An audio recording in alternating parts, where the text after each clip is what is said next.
toutes et à tous, c'est Nathalie pour cette nouvelle vidéo du mercredi. Donc aujourd'hui nous sommes le 23 août 2017.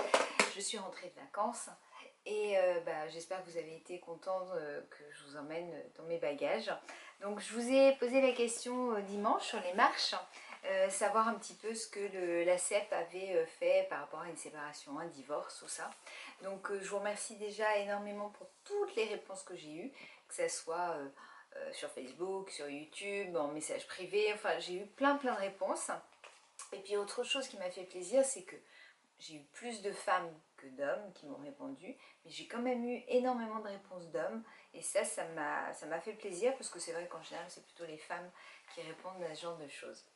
Alors, il faut savoir avant toute chose, vous le savez tous, que le divorce maintenant prend une divorce ou séparation, mais divorce en tout cas, prend une part de plus en plus importante dans notre vie quotidienne, puisque les chiffres ont peut-être changé, mais les derniers chiffres c'était un divorce sur deux, un mariage sur deux qui divorçait en région parisienne et un sur trois en province. Je n'aime pas le terme province, mais on va dire ça.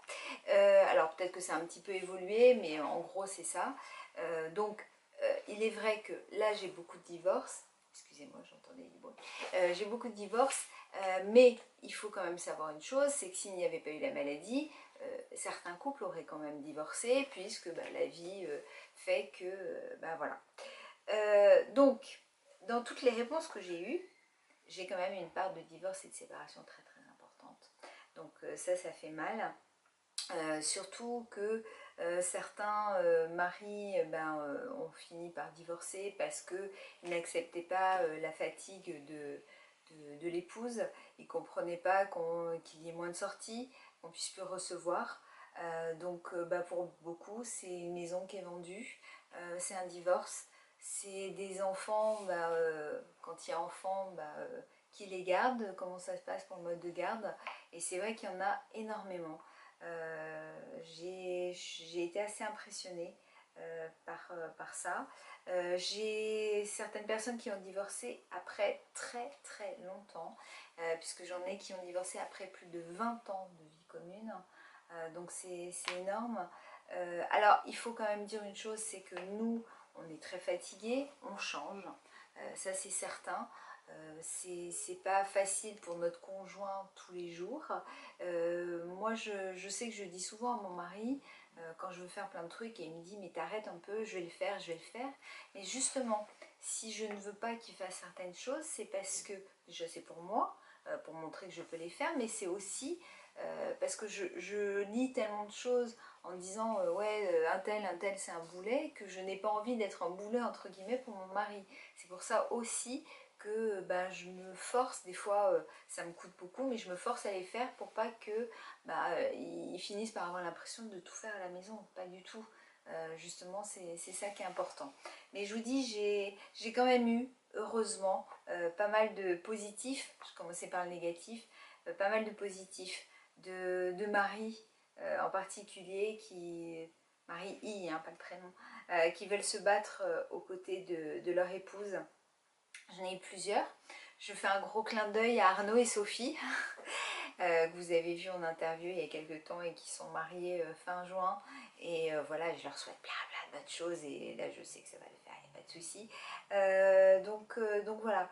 Alors c'est vrai que maintenant, quel est l'impact exactement de savoir s'il y avait eu la maladie ou pas, mais c'est vrai que CEP ou autre maladie, ça a un impact énorme, parce que d'une part, tout le monde n'a pas les épaules assez solides pour supporter d'une part nous, notre changement, parce qu'on a un changement qui peut être physique, qui peut être psychologique. C'est vrai que la fatigue fait énormément, de voir notre état, de passer de l'état de debout à assis, fauteuil ou quoi que ce soit, c'est vrai que c'est pas facile. Donc déjà ils n'ont pas forcément les épaules assez solides, parce que ils en ont ras-le-bol de tout faire. Enfin il y a plein de facteurs qui rentrent en ligne de compte, mais c'est vrai que ça joue énormément. Alors je pense que nous, malades, il faut qu'on essaye de se faire des fois une petite remise en question, se dire je change, oui, mais est-ce que je change pas trop? Et puis c'est vrai qu'on a quand même, hein, ça vous pouvez pas le nier, mais un caractère qui est assez difficile à suivre des fois. Donc c'est comme pour un mariage avec deux personnes normales, entre guillemets, il y a des compromis à faire.